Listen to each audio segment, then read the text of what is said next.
আজকে আমরা শিখব কিভাবে être ব্যবহৃত হয়। যেমন আমি হই বাংলাদেশি, সেটা কিভাবে বলতে হয় ফ্রান্সতে। je suis বাংলাদেশি, আমি হই বাংলাদেশি, এটা ফ্রান্সতে হলো je suis বাংলাদেশি। তুমি হও ব্যস্ত, tu es occupé, tu es occupé।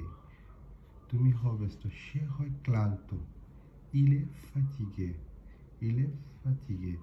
আমরা হই অসুস্থ, on est malade, আমরা হই অসুস্থ, on est malade। আমরা হই প্যারিসে, nous sommes à Paris, আমরা হই প্যারিসে, nous sommes à Paris।